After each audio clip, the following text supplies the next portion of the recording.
Ayan, have a blessed divine hope everyone. Ngayon ay November 7, 2025 at ang oras ay 10:11. Oh my God, tanghali na pala, 10:11 in the morning. Purihin ang nagsugo, hindi ang mga sinugo. Una at higit sa lahat ay wala akong sawang aking itinataas, pinupuri, dinadakila, niluluwalhati, pinasasalamatan, sinasamba ang pinakadiyos ng kaliwanagan ng banal na espiritu at ang inang lupa. Maraming salamat sa apat na elemento ng daigdig, ang elemento ng apoy, ng tubig, ng hangin at ng lupa, at sa apat na direksyon ito, from the north, east, west, south. Mabuhay Maharlika Kingdom of God, the Lufasug Sulu Empire, the Rule Islam, the 11 countries, 1 sea. Mabuhay ang nagmumula sa perlas ng silanganan ng sikatan ng araw, at mabuhay ang nagmumula sa 12 tribes. Nawa ang espiritu ng katotohanan, kaliwanagan, kaunawaan, kahinahunan, kapatawaran at pag-ibig ay sumasa atin, at katarungan ay sumasa atin lahat. Maraming salamat sa lahat na nanatili, na naniniwala, nagtitiwala sa ibinibigay na mensahe sa inyong lahat. Maraming salamat sa inyong mga prayers at speaking, doon sa mga pagmiminsahe. Abangan ninyo itong araw na ito. Huhingi ako ng paumanhin sa mga kapatid na maaga ay tinawagan ako. Hindi ko po nasagot yan dahil po may pinapagawa po sa akin si Ama. Abangan ninyo ito. Ayan. Look at this. Abangan ninyo ito. Mayroon lang akong maghapon ha. Abangan ninyo ito. Ito yan ha. O ayan. Abangan niyo yan. Abangan ninyo ito. Okay, at abangan nyo rin ito. Ayan. At abangan nyo rin ito. Okay? Mamaya yan, lahat yan may explanation yan. Dahil unang-una, katulad ng sinasabi ko, humihingi ako ng paumanhin sa lahat ng mga kapatid na tumatawag sa akin na hindi ko agad kayo nasasagot. At doon sa mga kapatid na tumatawag sa akin, hindi po nangangahulugan na pag i-decline ko kayo ay hindi ko po kayo sinasagot or ayaw ko kayong kausapin.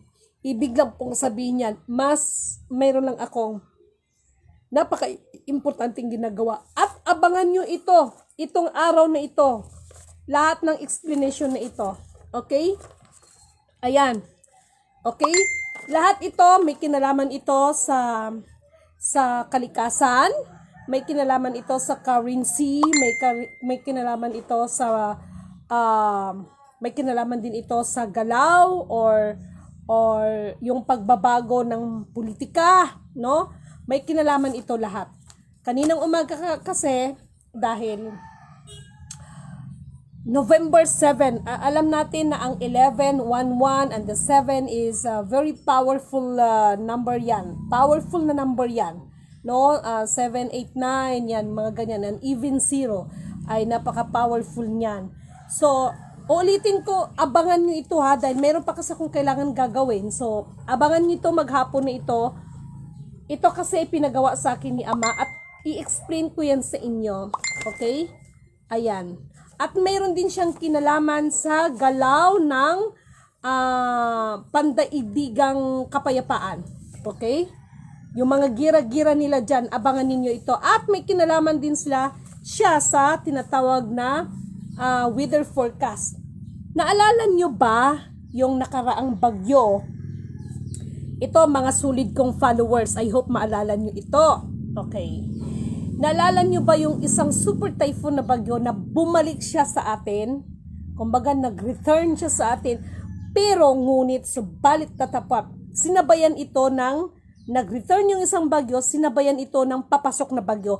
Pero, dahil sa karunungan na ipinagkaloob sa atin, ay may ginawa ang aba ninyong lingkod, at ito ay hinatak. Diba sabi ko sa inyo, naghatakan silang dalawa. So, ang nangyari, tumama ito sa ibang bansa. Naalala nyo ba yon? So, ngayon, talagang wala akong masabi. Pinupuri, dinadakila, nilululhati ko, pinasasalamatan ang pinaka-Diyos ng kaliwanagan. Dahil Siya ang gumagawa ng mga kapamaraanan sa mga bagay-bagay na kailanganin. Dahil itong cellphone ko kasi, giba itong isang cellphone. At saka pag ginamit ko itong cellphone ko, like for example, ito ngayon, nag-FB live ako. Siyempre, yung iba hindi ko maiwasan tatawag. Maging doon sa isa kong cellphone. So, dininig ng kataas-taasan na may magamit ako na exclusive lang talaga siya para doon sa monitoring. Okay? Doon dito sa na ito, dahil yun lang kasi ang gamit ko at nagpasalamat ako tayo pagkaloob talaga ng Panginoon. Kaya itong mission na ginagampanan na ito talagang wala akong masabi, no? So pagkaabang-abangan ninyo ito dahil i-explain natin ito at 'di ba ano yung sinasabi, no? Maiiyak na naman ako nito. Mga taga Cebu, 'di ba napansin niyo kung bakit? At saka taga Davao. 'Di ba? Sunod-sunod yung nangyari sa inyo diyan, no, na parang pula sa puti na nangyari kung hindi lindol bagyo. Kung hindi bagyo lindol, no? So mas kaabang-abang ito yung sinasabi ng kapatid na Rudy Baldwin dahil ako mismo magsasabi sa inyo. Patutuhanan ko yung sinabi niya na may nakikita siyang vision niya na sa 2026 ay mayroong super typhoon, sasamahan ito ng lindol. At for me, kay Lady Min, hindi lang super typhoon, hindi lang ito 3-in-1 nga eh. 'Di ba? 'Di ba sinasabi ko sa inyo, the big one is 3-in-1 ang dating. No? So, ito yung sinasabi ko na always listen to my words. Every single words from my mouth. Okay? So, pagkaabangan nito dahil ginadaan ko na lang sa TikTok, no? May bukas pa darating sa iyong buhay. Tama ba? Ang iyong pagdaramdam, idalangin mo sa may kapal. La la la la la la la la la la la la. Ganon. So, huwag kayong mawala ng pag-asa. Pinapalo lang tayo, no? Yung mga nangyayari sa atin, pasalamatan pa rin natin ang kataas-taasan dahil simbolo lang yan ng pagmamahal sa atin, yung mga nangyayari sa atin ngayon. Dahil gusto lang ng Ama na ituwid natin ang ating mga sarili. Okay? So, blessings pa rin yan para sa akin, no? So, abangan nyo ito guys kasi meron lang akong gagawin. Ayusin ko lang yung aking dapat gagamitin na gadget. So, this one. Okay? So, hindi lang ito para sa Pilipinas, no? Pang buong mundo ito, binigay ito ni Ama. At naalala nyo ba yung sinasabi, ngayon ko lang to na ito lumalabas na, sabi ko sa inyo, lalabas talaga ang katotohanan dito. No? Hindi ako self-proclaim. Ito ba, this one, dali. Lumabas ngayon po, mas naintindihan ko na, mas naunawaan ko pa. Lumabas kasi ngayon, yung sinasabing yung babae na the woman of Turinza revealed a 3,000-year-old tomb has shed new light on the vanished city of Turinza. Tingnan niyo ito, makikita niyo ito sa Facebook niyo. And this lady, siya po si Lola Victoria. Ay, dumi naman ang kuko ko. Siya po si Queen Victoria. Si Lola Victoria po yan. Si Lola Victoria po yan, no? Ayan po yan, no? Si Lola Victoria yan. Okay? At saka yung binabanggit dito na will preserve tomb contains artifacts. Nandito po yan sa Pilipinas. Yung tomb na sinasabi, nandito po yan. Kaya yung sinasabi niyong Turinza, nasa Pilipinas po yan matatagpuan. Okay? So, ang lahat ng ito, ganun pa man, ay wala akong ibang itinataas, pinupuri, dinadakila, niluluhati, pinasasalamatan ang nag-iisang Alpha, Power, Omega. Sino man tayo sa mundong ibabaw na ito, walang mas nakakapantay sa kapangyarihan ng katastasan. Kaya purihin ang nagsugo, hindi ang mga sinugo. Abangan nyo to ha, itong sinasabi ko sa inyo. Ha? May kinalaman siya sa may kinalaman din siya sa kapayapaan sa buong mundo. Char. At ito, no? Ayan, no?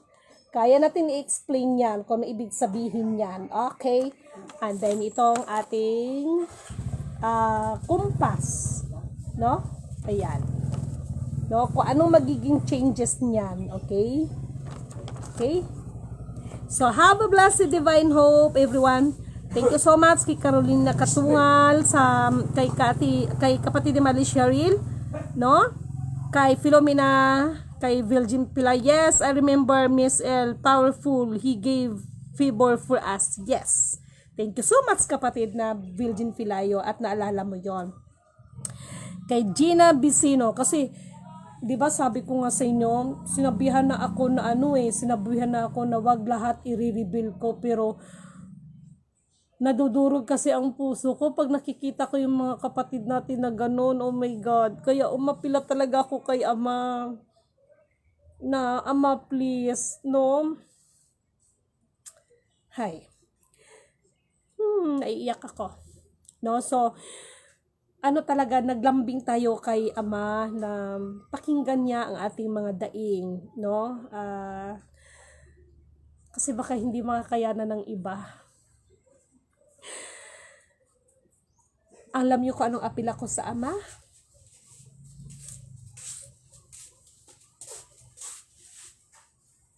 Kung mayroon man sanang makaranas ng mga ganyan yung mga kurakot sa amin, sa atin ng gobyerno. Pero, sa iba nga lang naman kapamaraanan. Kaya tingnan mo, marami ngayon ang mga nasa gobyerno ang nasasangkot sa mga walang kahiyaan. At mas bagyo pa yon sa buhay nila. Bakit? Lahat ng mga kailaliman ng kanilang mga kalihim-lihiman, ito yung sinasabi ko, kahit yung iba patay na, akala nyo walang maniningil maging sa kabilang buhay ninyo?